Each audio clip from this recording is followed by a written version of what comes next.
Olá pessoal, bom dia, boa tarde, sejam bem-vindos a mais uma aula de história. Hoje eu quero começar dizendo a vocês que está chegando ao fim um ano letivo, finalmente, e que foi desafiador para todos nós, tanto para o lado de cá, o lado do professor que teve que se reinventar, que se acostumar com a tela fria do celular, com essas gravações. E o outro lado, principalmente, esse processo de ensino-aprendizagem, nesse processo vocês são mais protagonistas, não é? Depende mais de vocês, de como vocês vão receber, do quanto que vocês vão assimilar, do quanto que vocês vão aproveitar o que chega até vocês através dessas tecnologias. Então, parabéns a quem conseguiu usufruir disso, a quem conseguiu acompanhar ao máximo possível, a quem manteve esse feedback com o professor, embora distantes fisicamente. É complicado, mas chegamos aqui com muito êxito, acredito eu. E nós vamos finalizar os nossos conteúdos de história, tá bom? Estamos caminhando aí para o final do ano letivo e o nosso último conteúdo de história é a China medieval. Enquanto muitos livros de história do passado traziam o estudo da Idade Média apenas no contexto europeu, os novos livros de história trazem todo o contexto da Idade Média nos demais continentes. Então, por que falar de Idade Média somente do ponto de vista europeu, apenas concentrado no que acontecia na Europa durante o século V até o século X, aliás, até o século XV? Então, assim, esses novos livros de história trazem a África, trazem a Ásia, e hoje nós vamos falar especificamente da China, essa civilização que teve grandes contribuições ao longo do tempo, ao longo da sua história, e que inclusive contribuiu muito com os europeus, porque as suas invenções foram fundamentais para os europeus, como a bússola, o papel, a pólvora, que foram utilizados por outros povos. Pois bem, lá na Europa, a Idade Média ela se desenvolvia, e principalmente no século VII, com a descentralização política. O poder estava descentralizado na Europa porque estava ali dividido entre os senhores feudais. E as cidades elas estavam se extinguindo, elas não tinham mais funcionalidade na Europa, porque as pessoas migraram para o campo e passaram a viver o feudalismo. Enquanto que na China acontecia o inverso. Na verdade, as cidades passaram a se desenvolver e o poder estava centralizado nas mãos do imperador. Quando nós falamos no estudo da China, é preciso que a gente fale sobre a história e trajetória de algumas dinastias. Na verdade, a história da China vai ser marcada pelo apogeu de algumas dinastias. E é o caso da dinastia Sui, o caso da dinastia Tang e o caso da dinastia Song, que foram as principais, que trouxeram maior desenvolvimento para essa civilização, tá? A dinastia Sui, ela começa depois de um período de muita instabilidade, de muitas guerras, e ela traz alguns benefícios. Então, houve a confirmação dessa centralização política em torno de um imperador, os domínios territoriais eles foram sendo alargados, expandidos, e houve uma preocupação com a infraestrutura. É o caso que eu falei para vocês, a questão de cidades. Enquanto que na Europa as cidades perdiam o sentido e eram abandonadas, aqui na China, a partir da dinastia Sui, elas foram reconstruídas, elas foram reformadas, eles passaram a construir obras públicas, canais de navegação, eles passaram a se preocupar com o exército, a dar estrutura para o exército. Então isso foi muito importante, porque marcou uma fase de muito desenvolvimento nesse contexto da China. Nesse processo histórico, a dinastia Sui ela vai se confundir um pouquinho com a dinastia Tang. Então, o que eu falei de desenvolvimento da dinastia Sui, a questão da reconstrução de cidades, da infraestrutura, eu vou acrescentar dois pontos importantes, que é a distribuição de terras para as famílias, para os camponeses. Essa filosofia é uma filosofia, de certa forma, diferenciada, porque eles acreditavam que para que todo o império estivesse, de fato, fortalecido, fosse um império forte, era necessário que a base, que a população como um todo, ela tivesse condições de crescer, condições de sobreviver, condições de exercer um trabalho que, de certa forma, fortalecesse os demais.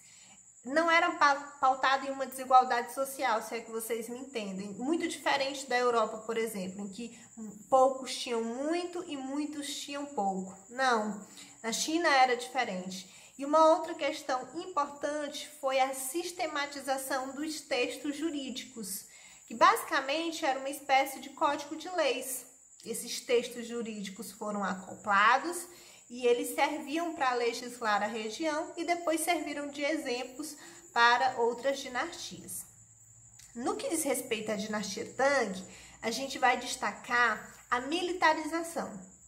O exército foi muito estruturado nesse período e nós temos um animal que praticamente vai virar símbolo desse exército, que é o cavalo.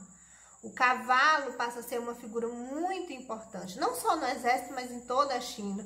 Todas as pessoas passam a criar, a ter essa intenção de criar o cavalo, mas o cavalo era muito usado pelo exército. Então, eles vão aumentando cada vez mais a criação do animal e eles chegam a ter no exército 700 mil cavalos. E isso era fundamental e esse animal passa a ser retratado também nas obras de arte da China. Quando principalmente retratavam o imperador, eles retratavam associado ao cavalo, em cima do cavalo. Por fim, nós vamos falar sobre a dinastia Song, que traz muito desenvolvimento para esse período. Destaca-se nessa dinastia a educação, a estruturação do todo em relação a obras públicas, o desenvolvimento do comércio, da navegação, da agricultura. Inclusive, nesse período, eles iniciam a cultura do arroz.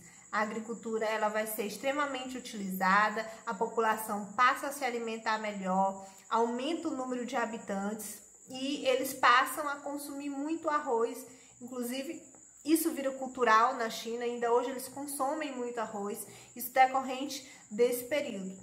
E eles se alimentando bem, produzindo bem, criando novos equipamentos, eles passam a desenvolver o comércio externo, porque eles agora tinham essa opção.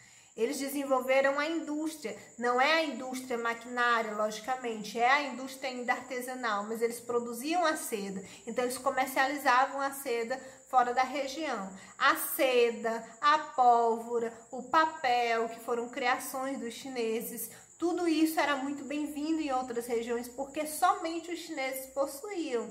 Então eles desenvolveram muito a navegação nesse comércio. É muito famoso, vocês talvez já ouviram falar nos veleiros da China. Nesse período eles tinham essa navegação muito desenvolvida, era uma navegação muito rápida e muito eficiente e se torna muito precisa a partir da bússola, que também é uma criação dos chineses. Era seguro viajar agora por conta da bússola, que podia oferecer uma localização mais precisa. Então, essa dinastia, ela traz muitos benefícios. E como principal herança, nós temos aí essas criações, que elas foram amplamente utilizadas pelos chineses e também distribuídas, chegaram em outras regiões. Eles foram dominados no século III pela invasão dos povos mongóis, que eram povos nômades. No ano de 1279, essa dominação foi concretizada, então houve essa estagnação desse desenvolvimento, porque mudou a forma de administrar, mas deixam como herança todo esse desenvolvimento e esse processo de construção, de estruturação e de desenvolvimento humano no sentido do crescimento da população, entre outras questões. A sociedade chinesa ela estava dividida de uma forma hierárquica como qualquer outra sociedade, principalmente nesse período. E essa divisão ela era muito clara, muito definida, mas não era uma divisão muito autoritária. Então, era muito natural que fossem respeitados esses status. Acima ficava o imperador, a sua família, os nobres, príncipes e altos funcionários.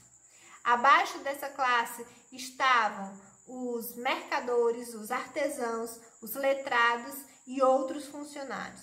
Abaixo deles estavam os camponeses, aqueles que cuidavam diretamente da terra e estavam ligados à agricultura, à produção de uma forma geral, e abaixo dos agricultores, dos camponeses, estavam os escravos.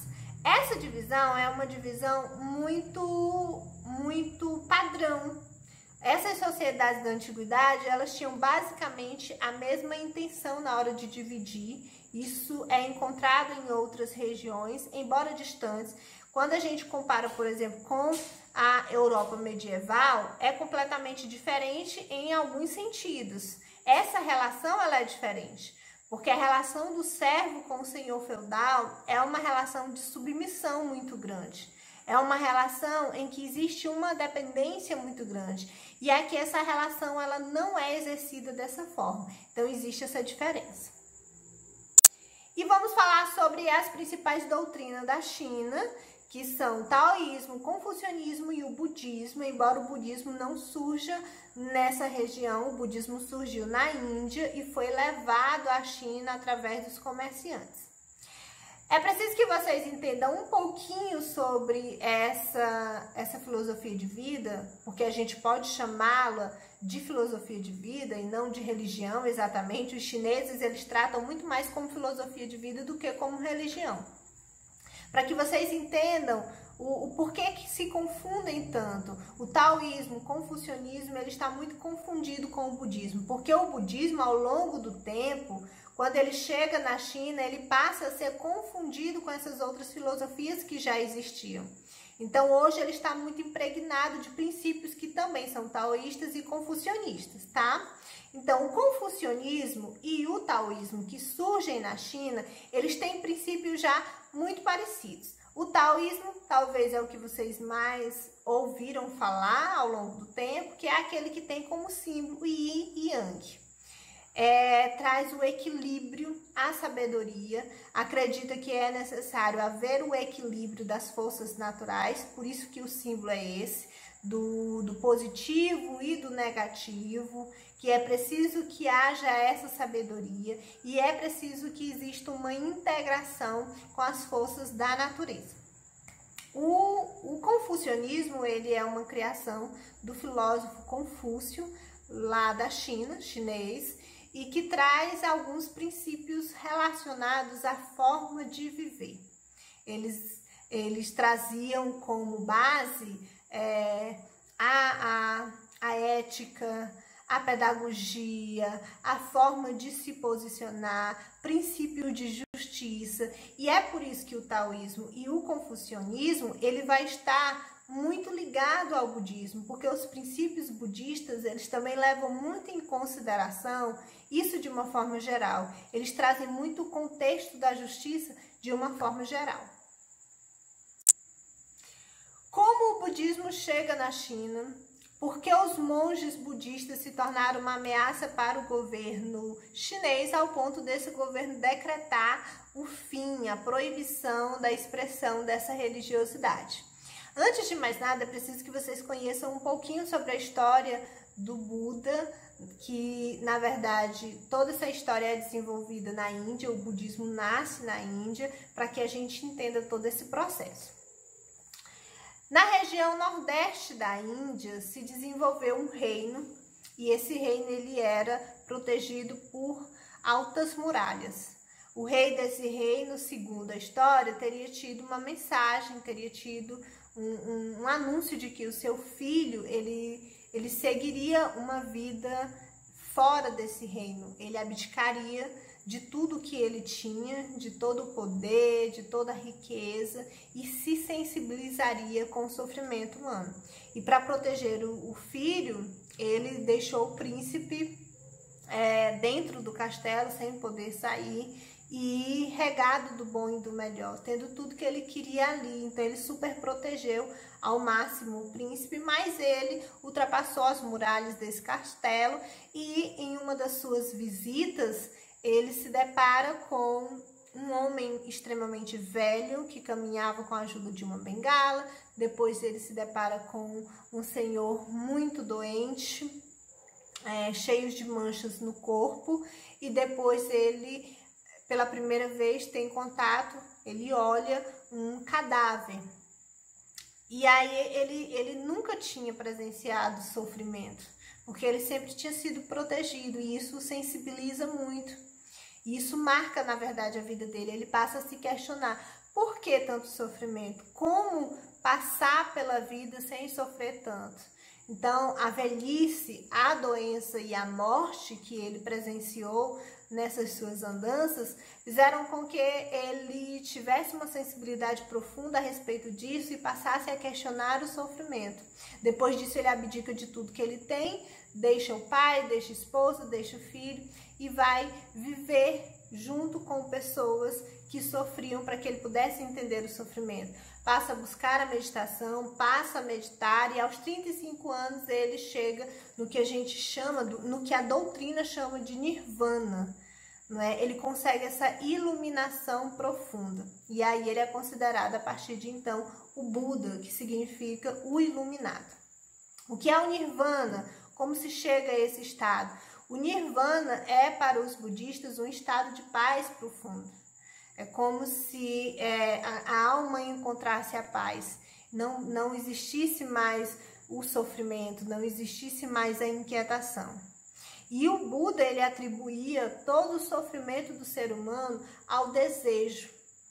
Ele acreditou, né, nesse seu processo de peregrinação e de meditação. Ele achou como resposta que toda a causa do sofrimento humano era, na verdade, o desejo pelo poder, o desejo para enriquecer, o desejo de coisas que, quando não conseguidas, frustravam esse homem. O budismo chega na China através dos comerciantes e converte muitas pessoas. Os monges budistas passam a ter cada vez mais poder, porque eles são extremamente respeitados, e na maioria das vezes eles eram muito habilidosos, eles eram artesãos, eles sabiam manipular o cobre, o ouro, e eles foram construindo ao longo do tempo alguns templos muito importantes dentro da China, porque eram templos que tinham esse metal presente. Eles fizeram sinos, eles fizeram templos usando metal, usando cobre, usando muitas vezes ouro. Eles não pagavam impostos e eles passaram a ser extremamente respeitados. E isso passou a ameaçar o autoritarismo chinês. Até que no ano de 845, baixou-se um decreto na China de que o budismo era uma religião estrangeira e que o budismo era a causa de toda a desorganização e desestruturação econômica, porque os monges, eles tinham enriquecido muito. E eles conservavam nos seus templos bastante riqueza que poderia estar nas mãos do governo chinês. Então templos foram invadidos, terras, plantações, os monges budistas foram expulsos, mas isso acontecia muito nos centros urbanos da China. Então as regiões mais rurais, elas continuaram acontecendo, toda a manifestação religiosa do budismo, e o budismo, ele na verdade só cresceu. Não houve uma estagnação no número de fiéis, muito pelo contrário, isso fez com que o número de fiéis aumentasse cada vez mais. Mas enfim, os princípios budistas são princípios que têm uma filosofia muito justa. Eles traziam como princípio a honestidade, possuir boas ações, esforçar-se o suficiente com cada coisa que fizer, fazer o que é conveniente, falar pouco, ter boas ações, ser justo nas decisões, ter bastante concentração em tudo aquilo que for fazer. Então são princípios, na verdade, favoráveis e bem-vindos para toda e qualquer sociedade. Ao longo do tempo, a China passou por diversas transformações em todas as áreas, transformações culturais, transformações econômicas e transformações políticas. Não é o momento de estudarmos agora a Revolução Cultural Chinesa e a conversão ao comunismo. Isso acontece durante o período da Guerra Fria. Mas nós vamos só fazer uma uma referência rápida sobre a China atual. É preciso destacar o desenvolvimento desse país, é preciso destacar o quanto que existe, embora se trate de um comunismo, e os historiadores até chamam esse comunismo de comunismo comercial, porque é um pouco parecido com o capitalismo, eles usam muito da venda, não é? Do mercado externo, dessa relação com o mercado externo. Então, houve um desenvolvimento industrial e houve a qualificação do trabalho. China, na verdade, se destaca basicamente por esses princípios, um desenvolvimento muito grande da indústria e um desenvolvimento na qualificação do trabalho. Eu espero que tenha ficado claro as principais questões sobre China medieval. Aprofundem-se no conteúdo do livro e até a nossa próxima aula.